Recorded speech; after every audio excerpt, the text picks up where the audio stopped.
and we will continue reading Hello Neighbor, Missing Pieces book. Let's continue.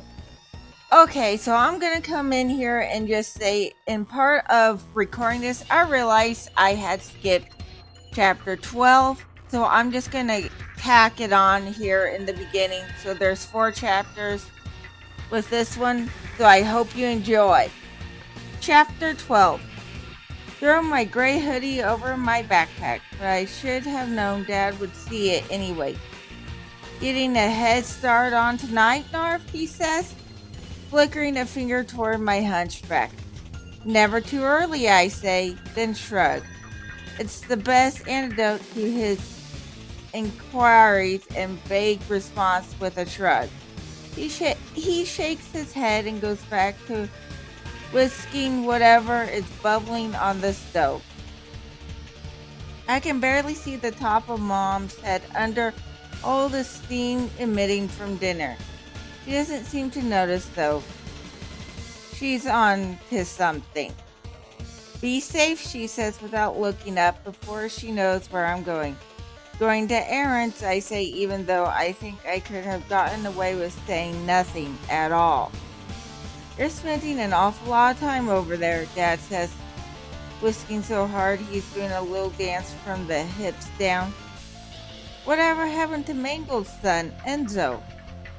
The Petersons don't mind, I say, avoiding the topic of Enzo altogether. Lou, we really should have them over, he says, but Mom raises her hand to stop him, still not looking up from whatever formula has her rapt attention. 7 weeks, she says, like we're supposed to know what she means. Miraculously, Dad does know what she means. Honey, come on. Nope, she says, and we all know it's the end of that conversation. Whatever she says next is just meant to educate us, not to debate. 7 weeks and no invitation over. They don't want to know us. We don't need to know them. She actually means a lot more than she says. We've lived in enough places to understand the weight under a non-invited or failure to say hello, or the silence that follows when Dad intrudes. Lou, my wife, or Mom points to Jay, my husband. Maybe it's because Lou, my wife, has at times been described as abrasive, or Jay, my husband, has had to call far too many newspapers. His newspaper to be considered a real newsman. Maybe it's because the Roth family is a Jewish one, or maybe it's because our house is older, or our cereal is off-brand, or our license plates are from another state, or our accents don't quite match this side of the country. What we know about now is that we don't know them. It's Mom's way of protecting us from what people say when they're trying to be polite, or what they don't say when they're trying to be rude. This isn't the conversation I want to have tonight, though. Not any, really, but especially not tonight. I just want to get out the door before I give myself away. I'll talk to them, okay? I say, and Mom makes a sound. Don't bother, she says. But she says it while a little singing song voice, so I can tell she's not too upset. Not at the moment anyway. She's deep in the throes of her research now. I can tell by the way she keeps cracking her knuckles. Don't be late, Dad says, but he's smiling at Mom like he always does. My backpack and the amount of time I spend across the street are already distant memories. The Pearsons' front door is open a crack, and I look around for anyone in the yard. It's empty though. In fact, the whole house seems quiet. I knock softly on the door before opening it a little wider. Hello, Aaron? Anyone there? And a little softer, Mr. Peterson. I've seen less and less of Aaron's dad lately, a development. I couldn't be happier about after our encounter in his study. I still haven't been able to find again, even in the daytime. Not that I'd want to. Stranger than that, though, is the way no one else in the family seems to bring up his increasing absence. It's like he's soft, sort of just fading away. I hover by the door for a minute before pulling out Aaron's note. My house at 5. I check my watch. It's 5:03. Normally, I'm not such a stickler for time, but I'm more nervous for this prank than I've been about others. Maybe it's just because I haven't had an opportunity to test the synthesizer with another audio system. Maybe it's because I've been on edge ever since the night at Aaron's. I've tried asking Aaron about it in the morning, but I don't really know what it was I saw. Whatever it was, one thing was clear. Mr. Pearson seemed something in Aaron. And judging by Aaron's presence and all those pictures, he seems something in his dad, too. What this is, I can barely begin to guess, but it has something to do with Golden Apple Amusement Park. I look at my watch again, 5:05. Mrs. Peterson? I try again, then knock a little louder on the open door. I mean Dinah? This is definitely an intrusion. Aaron and I might have had solid plans, but the plan didn't include me strolling through his house when no one's here. The door is open though. Maybe Aaron meant for me to come in. I'm almost to the kitchen before it dawns on me that something could be wrong. I turn in every direction. The kitchen, the stairway, the 3 hallways that lead to different corners of the house, then back to the open front door. Okay, I've seen all I need to see. I whisper, resolved to give Aaron a hard time later about chickening out. I turn back toward the door and straight into the broad chest of a towering Mr. Pearson. Aaron's not here. I back up so fast I bump into the couch, nearly falling over. The door was open, I say stupidly. Mr. Pearson doesn't say anything. He just looks at me. No, that's not right. He looks through me. I bet he could see what I had for lunch. Not for long though, because I'm about to lose it. I called for... Aaron's not here, he says again, and this time it sounds a lot more like get out of my house before I melt you into a human pile of wax with my death ray eyes. Right, okay, absolutely. I was just on my way out. I babble all the way to the door, closing it so fast that I catch my heel and scrape the skin, but I hardly feel the sting as I skitter across the street, eyes over my shoulder, waiting for Mr. Pearson to come lumbering through the door and lunging toward me. I'm to the sidewalk when I allow myself to run through what I saw. Mr. Pearson was in his usual angled sweater. But something was very wrong. His mustache was curled so crisply that the tips practically touched his eyebrows. He had that gunk on his hands again, but this time he smeared it on his pants, too.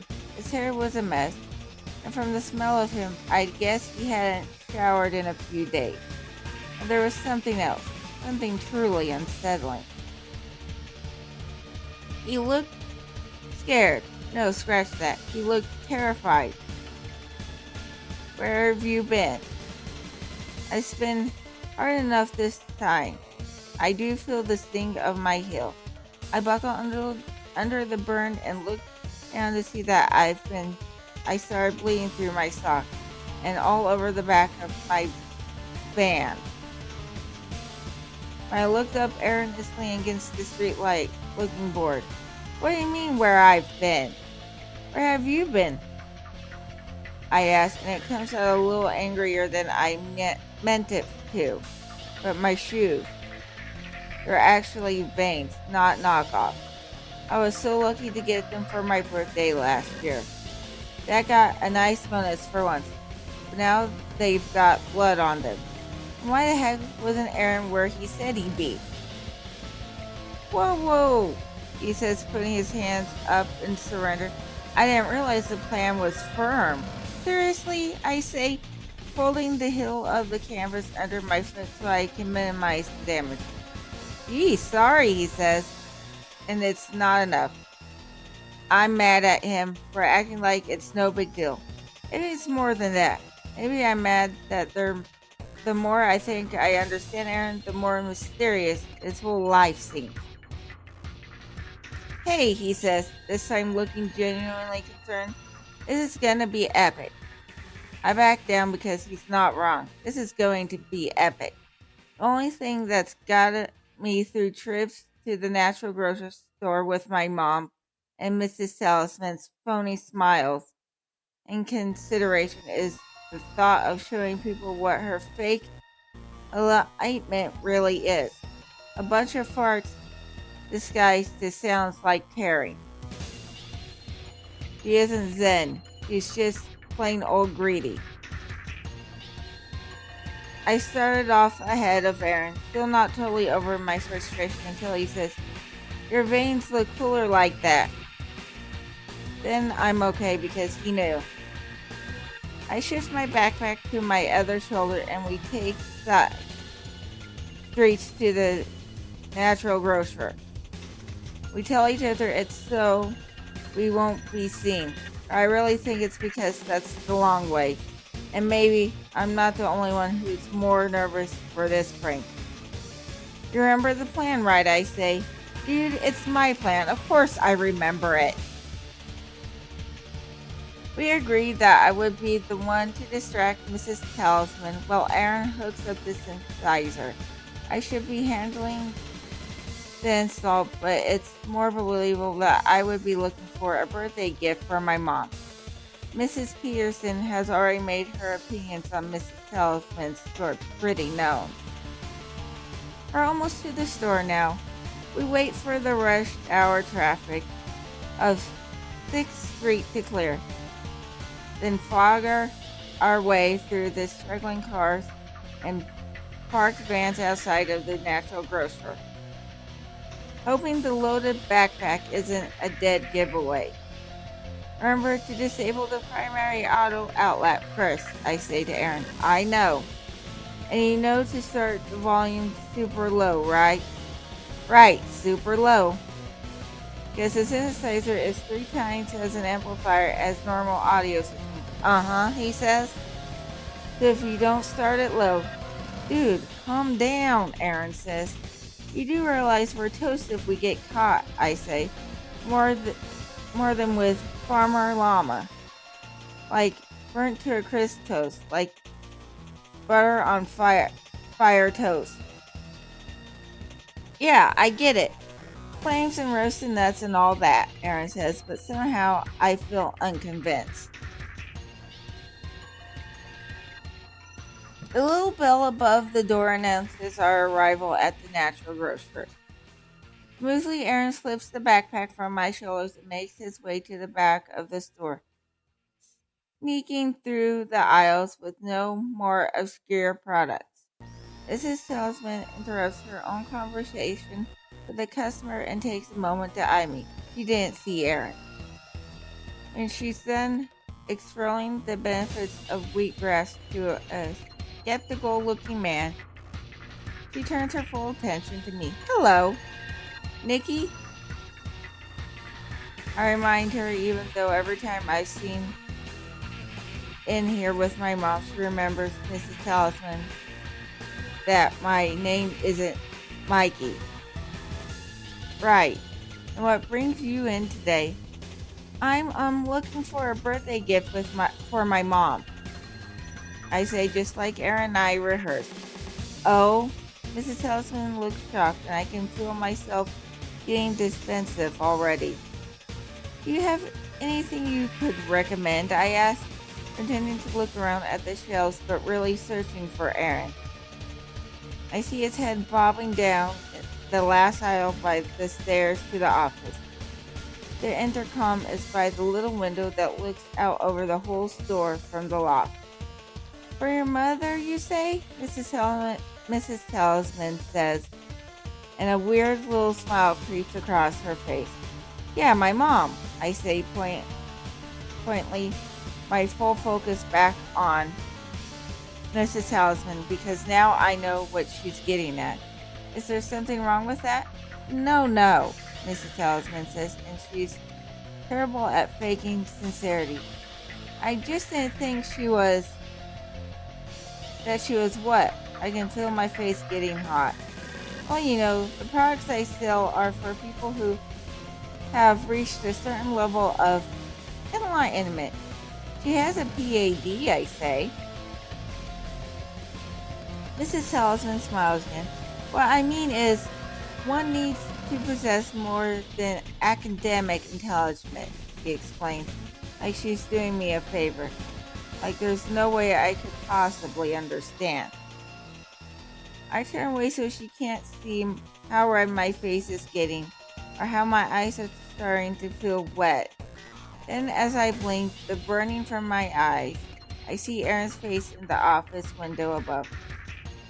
He's smiling and giving me a thumbs up, and I think I've never felt more powerful in my whole life. I turn back to Mrs. Talisman's voice steady.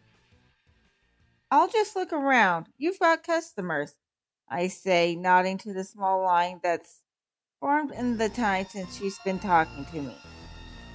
There's a man with wheatgrass and a woman with twin kindergartners playing jump rope with the coil isol separators. Mrs. Talisman leaves without excusing herself and scolds the kids for playing on the rope before reaching down to grab the microphone under the register. Cashier assistant is what her mouth forms, but all that comes out the loudspeaker is the sound of Aaron's juiciest, loudest, most earth-shattering fart we could record after our night of survive bars and 2 heartbeats on class warfare.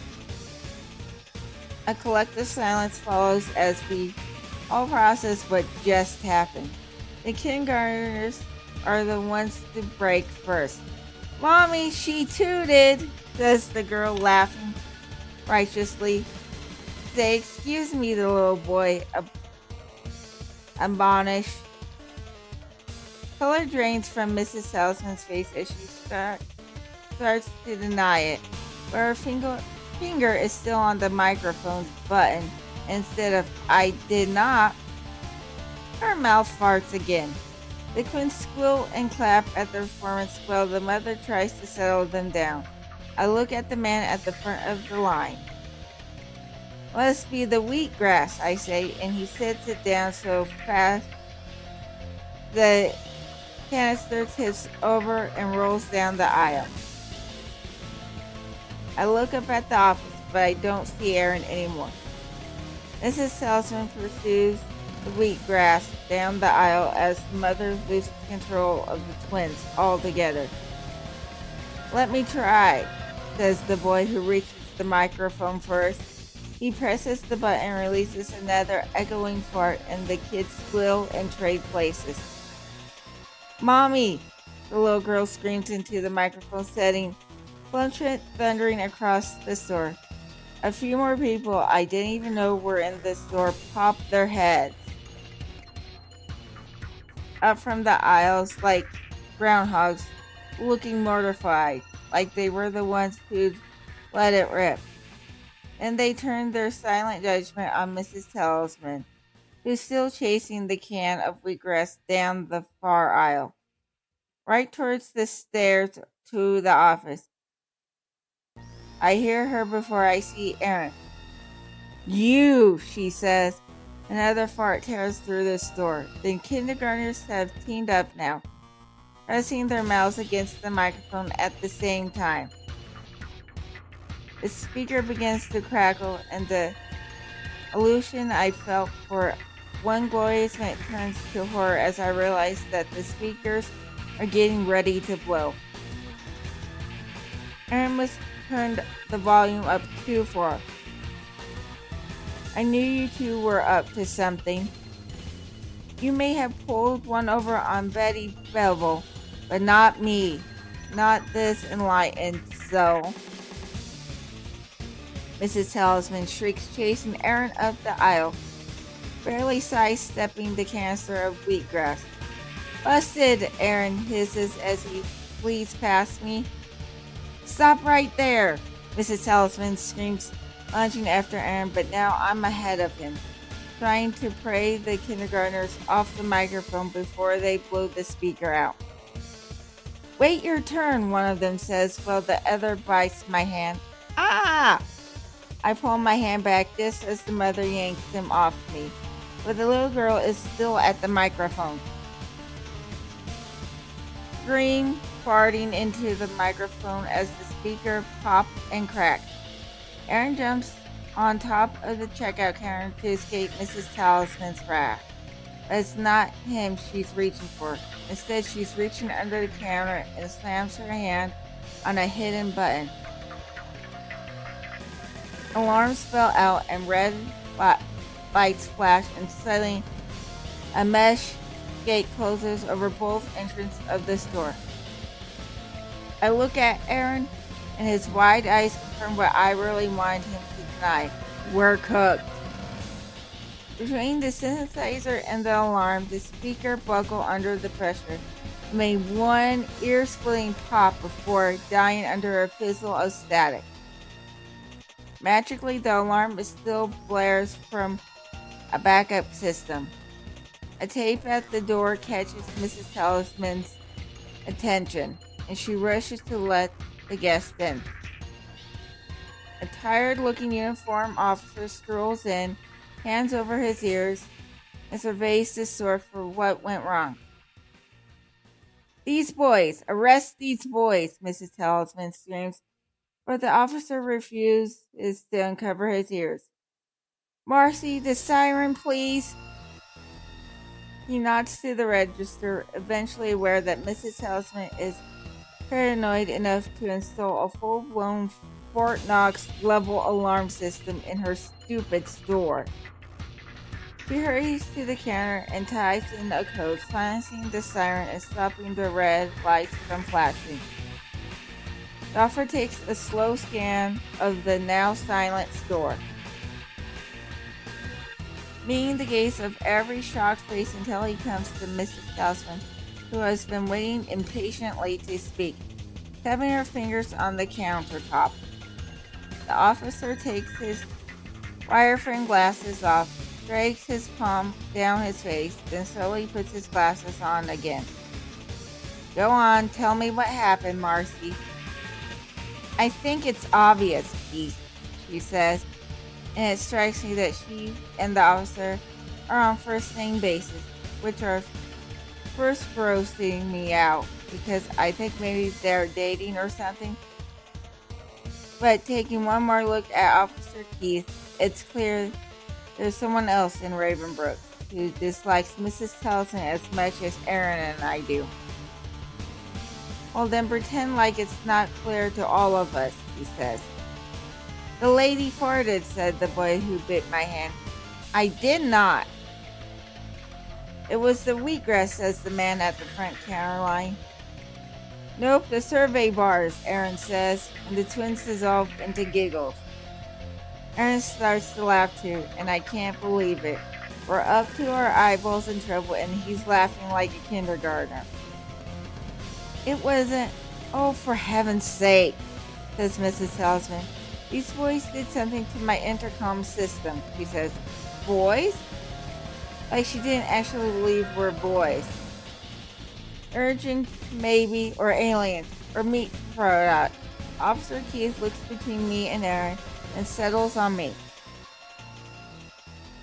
Is that true, young man? Did you violize Mrs. Talisman intercom?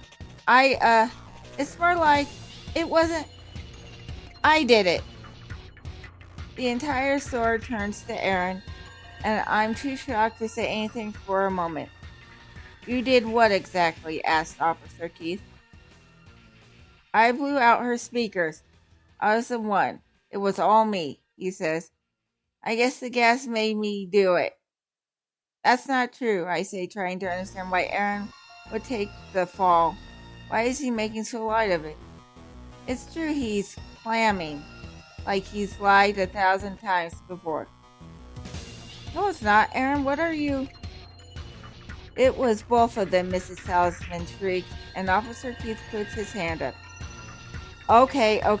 I think I've got a clear enough picture of what's going on, he says, looking back at the boy who accused Mrs. Talisman of farting. Sounds to me like a couple of young gentlemen owe Mrs. Talisman a heartfelt apology and a new sound system. A rock sinks in my stomach at the thought of how much a new sound system will run. How am I ever going to scrape enough to pay for it? I can barely convince of how I'm going to apologize to Mrs. Talisman. I look at Aaron, but he won't meet my gaze. Our parents arrive at the same time, and this is how they finally meet, with Officer Keith between them explaining that they owe Mrs. Talisman $5,000 for new speakers, describing the prank in enough detail to take all the magic of it that might have held after the seriousness of our offense had passed. Mom and Mrs. Peterson catch each other staring a couple of times. I notice in those moments they almost look like the same woman, strong and tired and angry and not altogether surprised. Dad stands behind my mom, arms folded tight across his chest. Mr. Peterson stands beside Aaron, and this is the first time I actually see fear in Aaron's eyes. I want to say goodbye to Aaron, but something tells me this would be the worst time to do right now. I immediately regret not trying once we get to the car, though, because the first thing out of Mom's mouth is, well, I hope you had fun with your friend, because that's the last you're going to see of him. Mom, that's not fair. You want to talk about fair? Let's talk about what my signing bonus is going to buy, shall we? Do you suppose it's a new washing machine? No, I mutter, rubbing the bruise on my hand where the kindergartner bit me. Are we going to get cable so you can watch all those ridiculous movies you've been begging me to see? I don't answer. No, oh that's right. We're going to be buying Little Miss Knapmaster a new sound system so she can sell more $80 salt crystals to morons who can't see how pretentious. Lou, Dad says quickly, and she calms down immediately. That she should. Not only did I cause Mom to have to give money to a person who looks down on people like us, but I have no idea when I'm going to be able to hang out with Aaron again. The night was supposed to be epic. I never laughed so hard as when we were recording those farts for the synthesizer the night at his house. Now I can hardly remember why we thought this would be such a good idea. I never felt more worse. Not after my grandma died. Not after the time I ate expired SpaghettiOs and I thought I died of food poisoning. Not after we had to leave my favorite town, where I managed by some miracle to blend in. Something feels worse than being driven home with your parents explaining to you that you've disappointed them. Nothing feels this bad, except being forbidden to hang out with the one person you've made in your entire life who maybe, just maybe, knows what it's like to be utterly alone and not okay with it. That feels the worst. Chapter 13. After a week at home with no TV, no games, no dessert, and no outside contact, I've grown feral. I keep my shades shut in my room, and on the rare occasion I venture out for meals, the light hurts my eyes. I showered twice. I've left the pro- protest state of punishment and just given up on basically everything, which I think is what finally wears Dad down. And he has to get some work done this weekend, and watching me sulk around the house is making him edgy. Still, I almost fight him on it because there's pretty much nothing more embarrassing than when your parents try to make friends for you, except when your dad calls it a play date. Dad, answer me seriously. Do you know how old I am? I didn't mean an actual play date. Dad's hovering over an early proof of tomorrow's newspaper, a red pencil behind his ear, and another in his shirt pocket. Because I've got this case of the sniffles I can't kick, and you know how grumpy I get after naps. Okay, Narf. You're a crusty old sag, a bona fide adult with bona fide adult interests. You don't play with your friends. This new thought tugs him away from his proof. What the heck do humans your age do? His eyes scan me for answers, none of them the right one. Even Dad knows that, and he looks torn between quizzing me for further or meeting his deadline. Just do me a favor, he says. Go hang out with Miguel's kid. If you don't like him, I owe you a Twinkie. A Twinkie? That means business. He's pondering the big important stuff, which is why I up the ante. 2 Twinkies, I say, and Dad lifts his eyebrow. That's right, cowboy. Now Dad knows I'm pondering the big life stuff too. The kind that has me debating how much I'm willing to do to make friends in this place. You've got a deal, Dad says.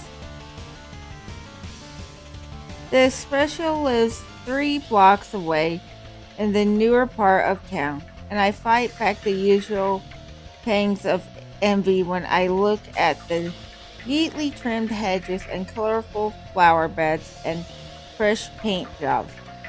The espressos probably own their home.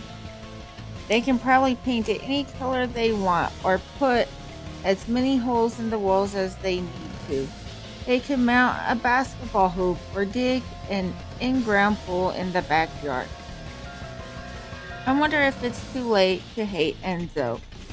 He was cool at the square, but maybe his dad was counting on him to take pity on me. Then he opens the door. Cool hat, he says, and he runs everything because he's nice again. Ruins everything because he's nice again. Enzo pushes the door open and leads me through the living room to the kitchen. The house is big and new, but it doesn't have the fancy furniture and white carpets I was expecting. The sofa looks old and worn with its cracked leather, and the floors are covered in a warm, rose-colored tile that makes your voice echo when we talk. Enzo tears open a bag of chips that we eat by the fistful. My dad said your dad made him laugh so hard once he puked, he says. I believe him. My dad makes everyone laugh like that. My dad said your dad went to school on a full ride, I say with my mouth full. Academy? He's going to be pretty disappointed when he figures out I'm not as smart as him. He laughs first, so I feel like I can too. Enzo's the breed of nerd who can laugh at himself and skim by a Medicare grade. Something unfathomable keeps him protected from embarrassment. I think it's a total lack of self-awareness. Enzo also has more video games than I ever heard of. We sink into two beanbag chairs, boot up a tag team brawling game, and trade insults the way you can when you're a pro basketball player or a dragon slayer or a half human, half bird ninja warrior because insults don't really matter anyway. By the time we look up from the screen, I'm blinking from the light of the TV screen and burping nacho cheese. I don't think I'm going to be able to bend my thumbs tomorrow, I say when my character is Kato. I lean back and rub my eyes. So who else have you met yet? He asks. I mean, it's practically impossible to meet everyone when school's out. Yeah, I agree. Pretty much just you and Aaron. Enzo keeps button mashing and staring at the screen. He hasn't died yet. His warrior lizard is still throttling some catman. He says. And at first I think it's a distracted but then his lizard warrior dies and he keeps staring at this screen without resetting the game. And now I think his had to do with Aaron. You don't like him, do you? I ask, feeling weird bringing it up. But the thing is, I made a whoopee 2 friends in Ravenbrook, and it'd be great if they didn't hate each other. And if Enzo really does have something against Aaron, it not being rich, then screw him and his impressive collection of video games. Enzo looks uncomfortable, and I take that as a good sign, because if he is a shallow jerk, at least he feels bad about it. He sets his remote control down, but keeps staring at the game's title screen with the sound unmute. My little sister, Marcy, she's the same age as Mai, Enzo says. I didn't even know Enzo had a sister. He used to hang out a bunch with Mai and Lucy. He looks cautiously at me. You know, the girl who... I nod, thinking back to the grinning newspaper photo of the Golden Apple Young Adventurers Club. The third girl in the picture, the caption called her Marcy. So since I had to watch my sister and Aaron had to watch his sister, we used to hang out a lot together. Okay, I say, bracing for whatever bomb Enzo seems so reluctant to drop. So far, the only weird part of this story is the fact that Enzo's sister was the other girl in the picture. When she and Mai used to play with a girl who isn't alive anymore. We used to mess around at the construction site for the park. We were there all the time, and all the girls did was ask questions about how the rides worked. There were so much. Aaron's dad even made up this Young Adventurers Club for them. I thought it was pretty cool, but Aaron... I can feel the bomb dropping. It's like the air is getting heavier. I don't know, Enzo says. It's like Aaron didn't want them to be part of the park or around his dad at all. It wasn't like he was jealous of us being with his dad. I just don't think he liked his dad very much, Enzo says. But I can tell that's not quite what he means to say. Like he was afraid of him, I ask.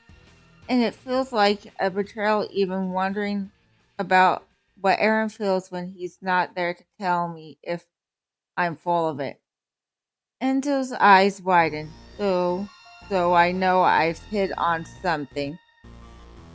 After Lucy, he says, then trails off.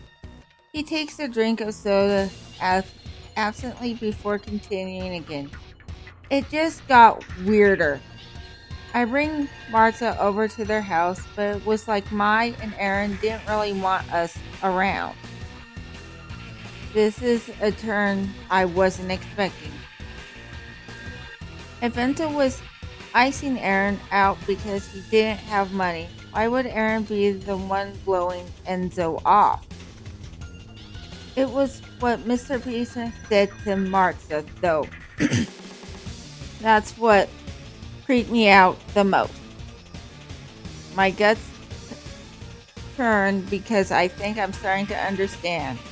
I swallow, but my throat still feels dry. We were all in the kitchen, but he stopped her in the hallway. He didn't tell me until after we got home. After that, we didn't hang out with Mai and Aaron anymore. I asked, even though I don't really want to know, what did he say to her? Until looked straight at me for the first time that afternoon. He said, "Did you see Lucy fly? She looked just like an angel." It's like all the sound has left the room, and the only thing I can hear is the fan blowing in Enzo's tired game box. The Lizard Warrior cycles through his fight scenes over and over on this screen. All the fight has left me. I'm not sure who to defend anymore. Aaron? Enzo? Mai? What does make a person bad then? Being happy when bad things happen? One thing I know though, it's getting harder and harder to defend Mr. Peterson. At the least, he's just incapable of saying the right thing at the right time. At the worst, there's something really wrong in the Petersons' house. Chapter 14. Technically, I'm not breaking the rules. I say it to myself at least 20 times as I cut my way through the woods and head past the overgrowth on my way to Golden Apple Factory. I'm not going there to see Aaron. I don't even know for sure that he'll be there. I'm just trying to keep myself from going completely out of my mind with boredom during my last week of grounding. I mean, honestly, what do my parents expect of me? I can't ask Enzo to hang out every single second. And besides, he's in San Diego visiting his cousin. I mean, if you really think about it, I have no choice but to wander over to the factory where I've spent half of my summer. And if I happen to run into Aaron there, how is that my fault? I can't even convince myself that this is a good idea, but who's to say my parents will even know I left the house? They're so busy trying to suck up to important people in town, people like Miguel and the Park family who do all the fundraising for the Children's Hospital and the city. Camp-roller, whatever that is, they won't notice if I leave for a few hours while they're out snoozing. They're out snoozing to make people forget you crashed Mrs. Townsend's audio system. I know, okay, I say aloud enough to startle some birds from the trees ahead. I'm already at the factory, though, and it would be stupid to turn around and go back home before I've even had a look inside. If Aaron is there, we've got some things to talk about. And by talk, I mean punch. I've been at the window with my flashlight every night, but he hasn't so much as opened his blinds since the prank debacle. But the place is empty. Even the rats appear to have taken off. I know what you mean, I say to the memory of the rats. It feels like a betrayal being here.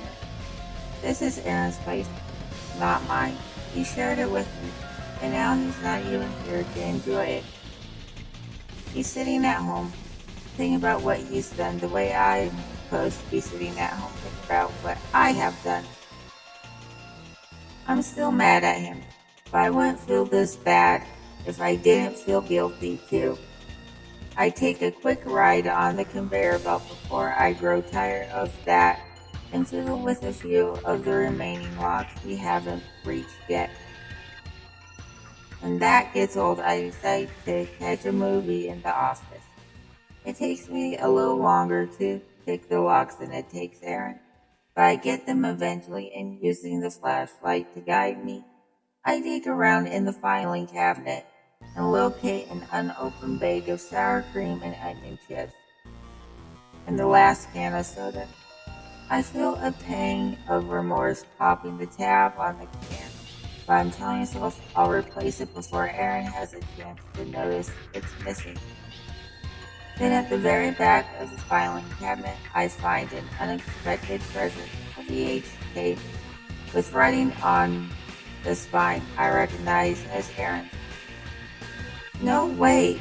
Tooth 3? By far the best installment of Tooth franchise. It's a miracle Aaron managed to capture it on tape. The other genius of this movie, a psycho murder with a single long tooth terrorizing a group of innocent, popular kids, was clearly lost on audiences. It never made it past the third installment. Aaron must have had a blank tape ready when it came on TV. I parked myself in front of the screen and munched my way through 1.5 gory hours of dental carnage, pausing only to fast forward through commercials I recognized from at least 5 years ago. As my thumb slips from the fast forward button on the remote, I catch myself watching a clip from a news highlighted toward the end of the recording. A woman in a robin egg blue blazer smiles wide against the graphic with an enormous gold and red tint. Don't miss your first look at Raymond Brooks' very own all-season amusement park and entertainment venue, Golden Apple Amusement Park. Your exclusive sneak peek from Golden Spot at 10 o'clock. Today I lost any joy for watching Smiling Chum his murderous cruise through unsuspecting teenagers. I don't just feel bad about what I've done to Mrs. Talisman's store. I feel sick. Maybe it's the sour cream and onion, or the smell of Golden Apple Factory that I've never really noticed before. Maybe it's the fumes or the mold. I bet this place is filled with lead paint, but I'm pretty sure it's the guilt. I set the remote down and stand to shut off the VHR, but all at once the movie cuts out as the credits begin to roll. Zach fills the screen in a single blink. I'm looking at Dinah Peterson. She's in a flowing dress and her hair is longer than it is now. It's scooped into a loose bun and her feet are wrapped in what look like leather straps. Her legs are long and straight, and she bends to the side with an ease that travels to her face. She smiles lightly, bends the other way, then kicks her leg high, turning and drifting from one side to the other room. There's no music. The only sound is the padding of leather as it hits the floor she's dancing on. Before I realize it's her living room floor, and I look a little harder, I see the worn green sofa in the background, and it sits as a figure I know is Aaron only because of his posture. He's hunched forward, shoulders raised like he's waiting for something to creep up from behind. That's all I can make out though. His face is blurred by distance. Here she is, ladies and gentlemen, the legendary Dinah Peterson, Grace of Raven Brooks, Spirit of the Pine, Fairy of the Dance, whispers the camera person I immediately recognize as mine. Oh, Mouse, you'll make my head swell, Mrs. Peterson says, but she doesn't stop dancing. In fact, she careens from one corner of the room to the other, lighter on her feet than before, counting on the cloud of praise Maya conjures from her tiny stature and tiny voice. Even at 5, she had better vocabulary than most twice her age. She's like a tiny adult. "To the stage leap," Maya pronounced from behind the camera, and Mrs. Pearson obliges, catching some air before falling to the ground. Maybe a little ungrateful, but she's a true performer, never letting her adoring audience of two, see her flinch. And under the faint and enormed giggle of Maya at the camera's microphone, I can hear the breathless hum of Mrs. Pearson as she sings her own soundtrack. I recognize the song. It's the same melody she was humming the day in Erin's room as she spread the sheets out for me on the bottom bunk of the bed and brought her mind to a happier time. I hear a rustling off camera. A man's voice booms with merit as he hums the song too. Then Mr. Pearson walks into frame. He's broadened shoulder and mustache-like now, but he's younger, lighter. The burdens of his world haven't quite weighed on him down yet. Magnificently, may I have this dance? He bows formally to Mrs. Pearson and extends his hand. She takes it generally, maybe even a little midget. But when he twirls her around once, she smiles. I can hear my giggle from behind the camera. Mrs. Pearson continues to hum the melody breathlessly as Mr. Pearson whirls her across the room. Her feet unassured, but her face glowing. In the background, I see Erin stand and search the bookshelf for something, and squat in front of a Cinderella's blending with something before returning to the couch. A song fills the room, its melody restarting from where Mrs. Pearson paused in her humming. The instrumental of the song lit through the air, and Mr. Pearson seems not to notice as fast at first that she's suddenly dancing alone. Mr. Pearson stands in the middle of the room, staring at the woman he had once held so adoringly. Now he looks, somehow disappointed by what he sees. Then he turns to Erin, seated once again on the couch. "Why would you do that?" I didn't know." Mr. Pearson takes a step closer to Erin. "You didn't know?" he says. And though I can't see his face, I know his teeth are gritting. And though I can't see Erin's face, I know it's frozen in fear. "You didn't know because you always know. You're always watching," Mr. Pearson says. The camera begins to shake as my trembles under its weight. Mr. Pearson takes a step back, turns the candle and whips the castle from the stereo before hurling it across the room. It breaks against the far wall, falling to the floor in pieces. "Maybe you should go lie down for a bit, dear," Dinah says, edging towards him the way one might approach a rabid dog. He stares at her betrayal. His great shoulders fall and he turns his head slowly back and forth. "You don't understand at all." "I do, darling, I do. I think maybe you need some rest." "You always say I need rest." "Why do you always say I need rest?" "All I do is rest. I can't rest while my brain is."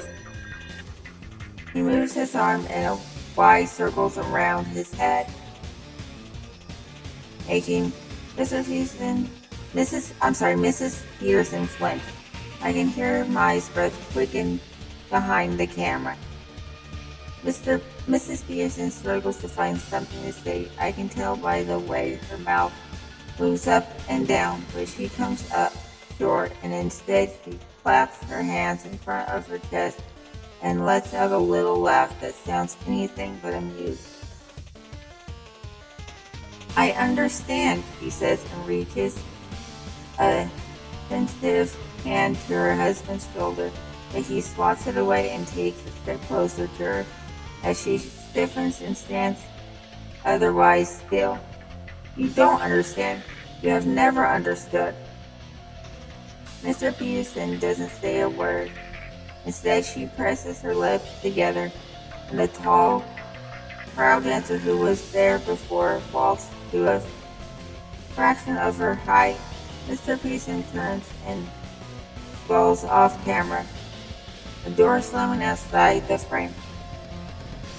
My sniffles from behind the camera, and Mrs. Peterson puts her hand to her mouth and turns to the camera, pushing her daughter and crouching, her hair now obscured half off the picture as she holds mine in its new position. The camera finally steadies its focus on the couch in the background and the figure sitting in it. I'd almost forgotten Aaron was even in the room. He was so quiet. He's still quiet, sitting there, staring at his mom and his sister, the weight of the entire scene pushing down on his shoulder, but his face is black, motionless, emotionless. I'm not sure what I'm expecting to see from him in that moment. Maybe something similar to what I suppose I'm showing on my face right now. The realization that Mr. Pearson is completely off his nut. But there's more. The fact that Mr. Pearson is out of his mind isn't exactly news. What is news is that he was nuts while he was building the Golden Apple amusement park. And his whole family knew it. It's hot outside even after the sun goes down, but I don't feel an ounce of warmth on the walk home. I feel each prick of pine needles that I brush against and each drop of moisture that forms in the humid air. Most of all, I feel an icy, weird cold at the base of my spine, and it keeps me trembling for the rest of the night. Alright, my turn. Chapter 15. Anyone who says they're not afraid of the dark is probably lying. Anyone who says they're not afraid of standing in an abandoned amusement park in the middle of the woods in the dark is definitely lying. It's hard to tell where Golden Apple Amusement Park stops and the forest starts. The whole scene is kind of mangled theme park versus tree showdown, with branches protruding from carousel animals and vines curling around the ruins of the concession stands and prize booths. Enough moonlight flashes down on the clearing to keep me from tripping over structures. But my shirt keeps snagging on spokes and gears, and exposed inside of the machinery that runs this place. No one's supposed to see that part, I think to myself. People get uncomfortable when they realize all that's holding together their cars and applications are gears and wires. One missing bolt and the whole thing collapses. That's assuming the engineer was sound in the first place. That's assuming the engineer wasn't crazy. I checked my watch and see I'm 10 minutes early. What am I doing here? I say it out loud. So I forced to hear what a stupid idea this was.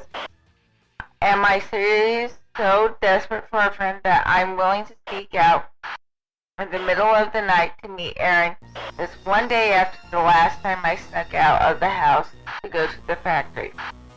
I pulled a crumpled scrap of paper from my pocket and read it for the 100th time. GAA Park at 11, don't tell anyone. What am I gonna tell? I asked the note. Each time I read the note, the pit in my stomach widens. There's so much I need to know, especially now that I've seen that video. I can only guess Aaron's ready to tell me everything, which is why he left the note in the trellis. But now that I'm here, waiting in the dark and the nighttime chill, that begins to creep in with the approach of fall. I'm suddenly less eager for answers. I hold my flashlight just to see where I'm going. My sweater keeps snagging on the leafless branches.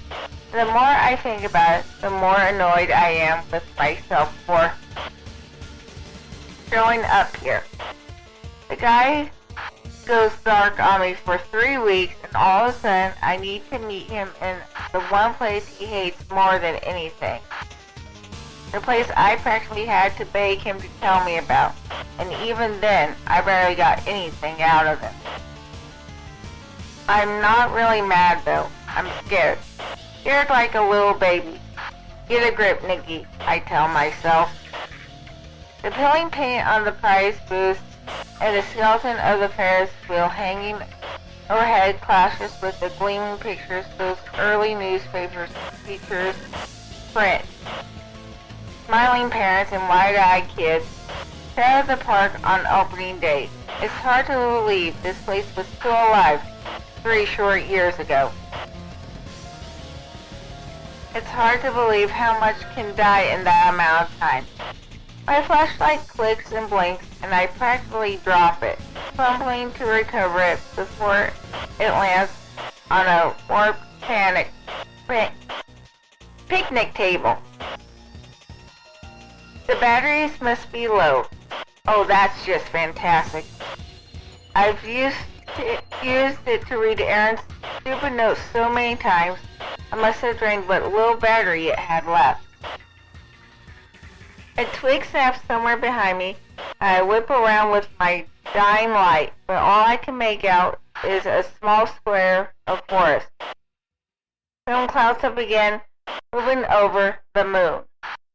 And now even the bigger structures in the park are hard to see. Everything looks like dark blobs against a darker backdrop.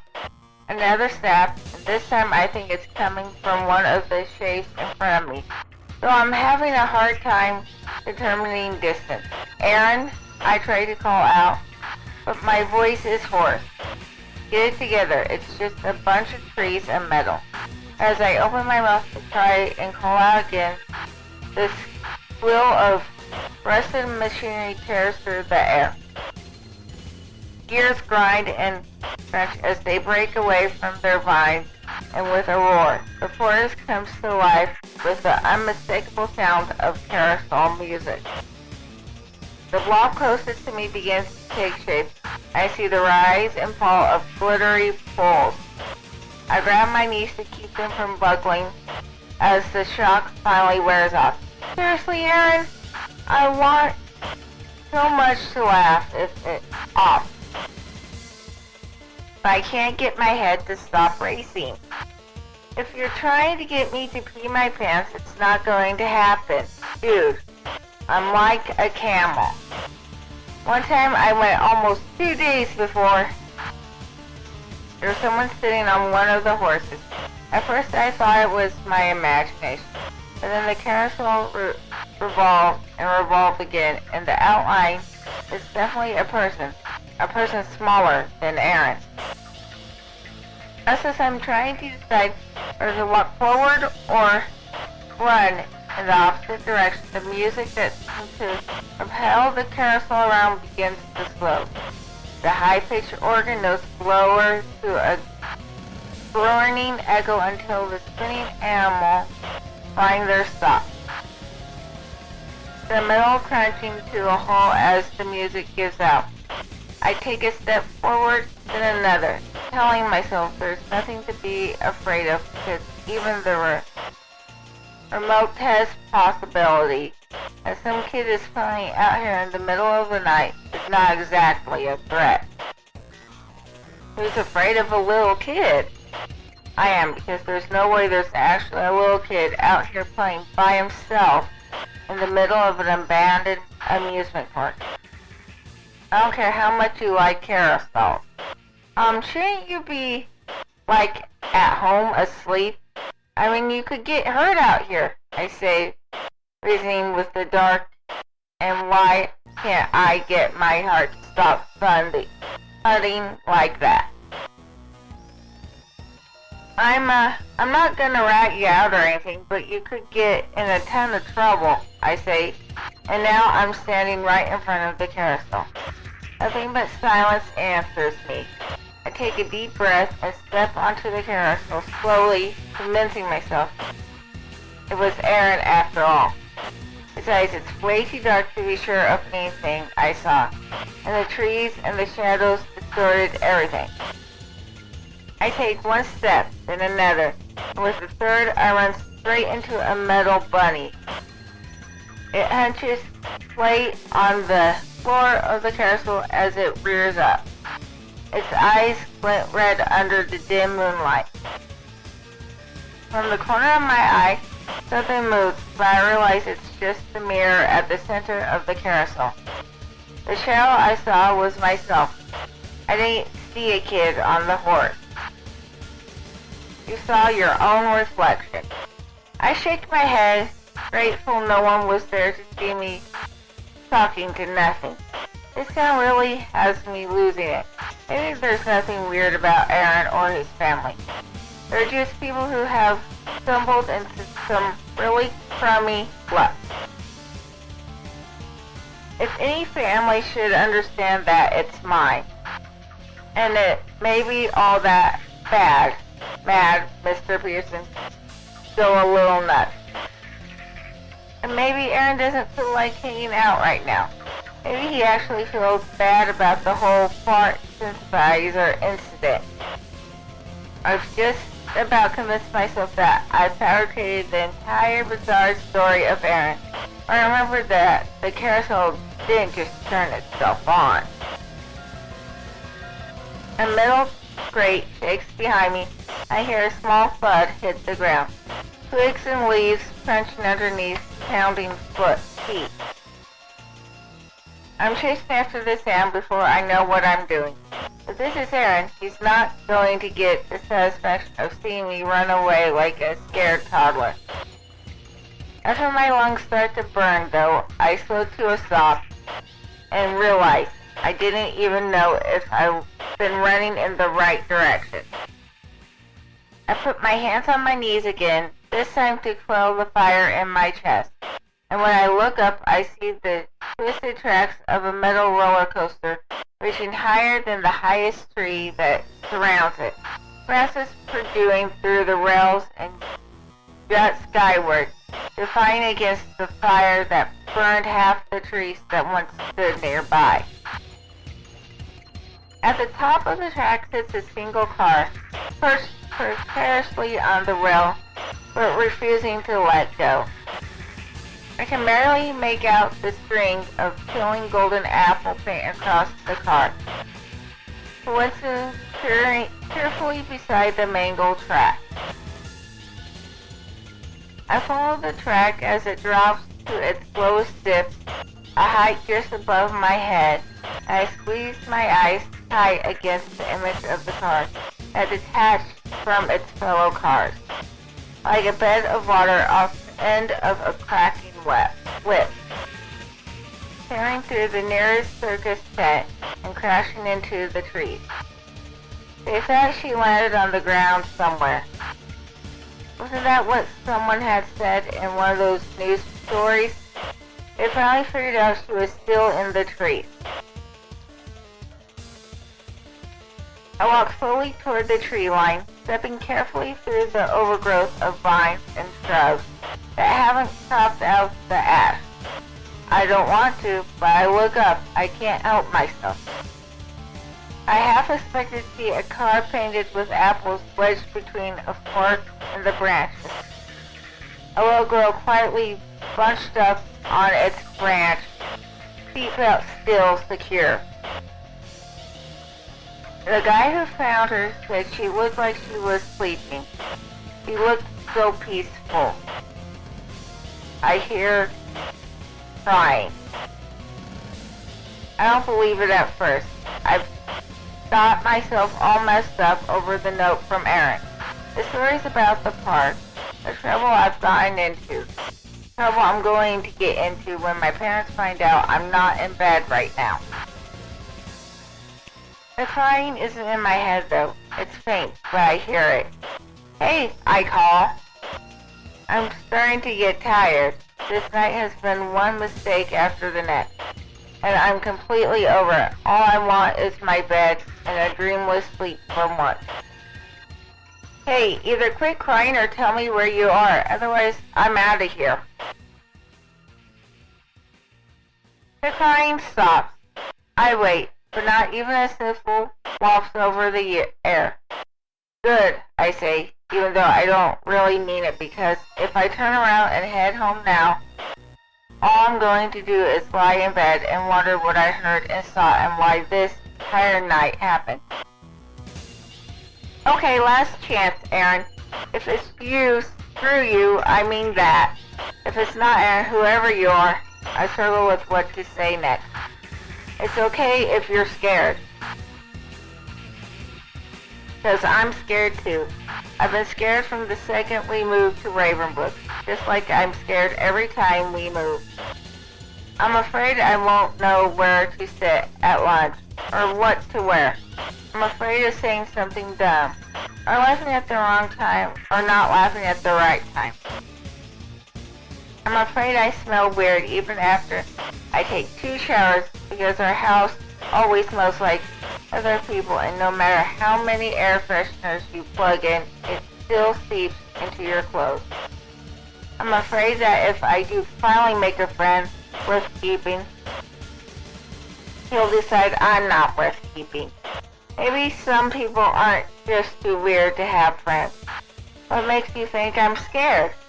It's a girl's voice. I feel dizzy because all I think of is Lucy Yeet.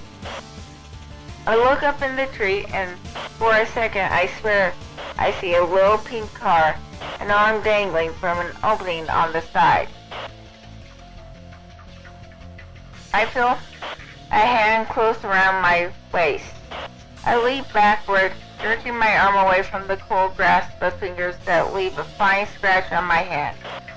When I look into the small beam of silver light that creeps through the tree branches, I see the illuminating face of Aaron's sister. My, what the? Why are you here? I sputter. I left you a message, he says, looking betrayed like I should have known it was her writing me a note and handing it in the secret place only her brother should know about. Oh, okay, I say, trying to process my writing me to meet here in the middle of the night. It's Dad, she says, wasting no time. He's getting worse. My heart drops into my stomach. Note from last month, the golden apple bracelet. It was Mai who left them. Ever since, she looks around and we both look up at the roller coaster above us. Then she says, he's getting worse, way worse. I rub my head, which has suddenly begun to pound.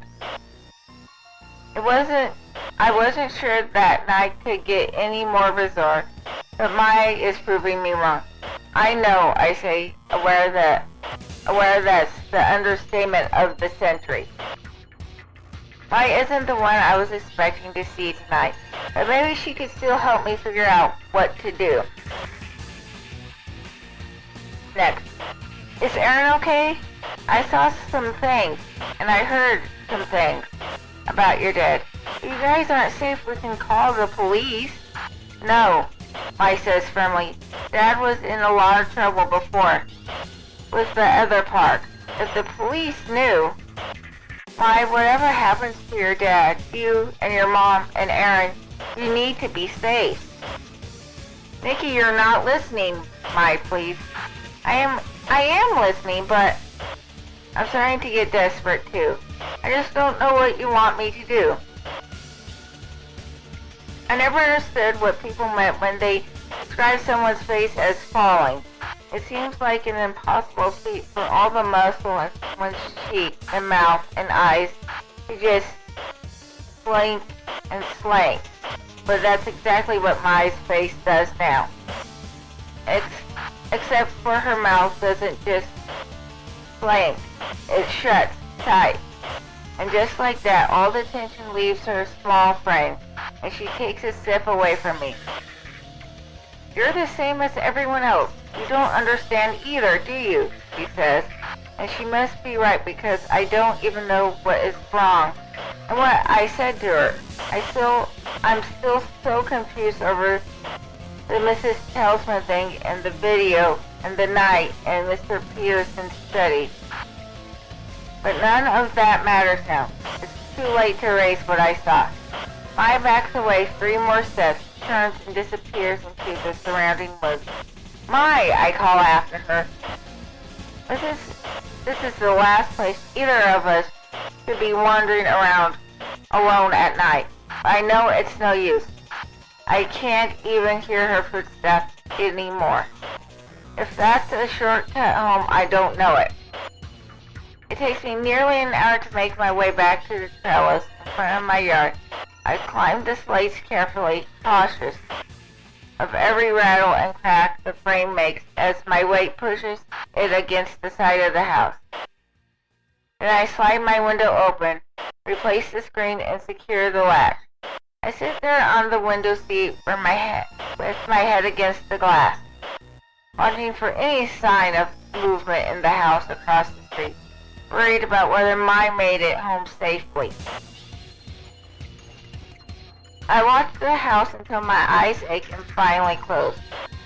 That night, I have the dream again about the grocery store. Only this time, I'm sitting in front of the cart, feet dangling from 100 yards up. I'm in a tree, branches crisscrossing over my chest, pinning me to the basket. Below me, my parents are small as ants, scattering over the ground with dozens of others call my name. But I can't answer, I can't say a word, and soon I can't hear them at all. When I wake up, my head is still pounding, and I have the feeling for just a moment that I never actually went to sleep at all. My shirt and boxers are plastered to my body, and the way my bones ache, I wonder if somehow I was running all night. Is there such a thing as sleep running? Then I remember the night before with my and the carousel and the endless walk home. My tailbone screams out in pain, and I realize it's because I slept on the hard window seat, slumped against the glass. My breath clouded the pain. Feeling a loud smack against the window launches me from my morning lull. I groan and wipe the fog from the glass to find the Raven Book's banner resting at the top of the trellis. The paperboy, we've noticed, has a powerful but inaccurate throwing arm. Usually the Raven Book news is full of local announcements. Catch of the day at Dan's, Susan C. Bass, celebrating sightings. Local telemarket takes 3rd place in poetry competition and tragedy. Lost lovely border collie answers to the name Noodle. This time, though the news is graver than the lost dog, this is how I found out about the accident. After a long time, Mom calls from the kitchen. Narf, can you come out for a minute? I drag myself off the window seat and down the hallway. I slouch in a chair as my father sits down his editor's copy of the paper, and my mom puts a plate of waffles in front of me. He sits down and puts a hand on my forearm. We've got something to tell you. It's going to be hard to hear. I methodically pour syrup into every square of my waffle, avoiding the eye contact Mom is desperate to make with me while she creeps up on the news. The paper landed in the trellis this morning, I say, taking a bite of waffle I don't even want. I already read it. Oh? Mom says, then looks at Dad like, what now? Do you want to talk about it? No, I say. It's just that I think we ought to talk about it, Dad tries. I'm good, I say. Honey, you don't need to be good, says Mom. I know. Now it's Dad's turn to look at Mom. They're stuck again. So am I. but I don't know how to tell him that Aaron's mom died last night, and I haven't figured out how to cross the street to see if he's okay. And I felt like I'm going to puke ever since I read the front page. They're having a service on Sunday. Your dad and I are going to go. Do you want to come too? Either way, it's okay. No. Okay, I say.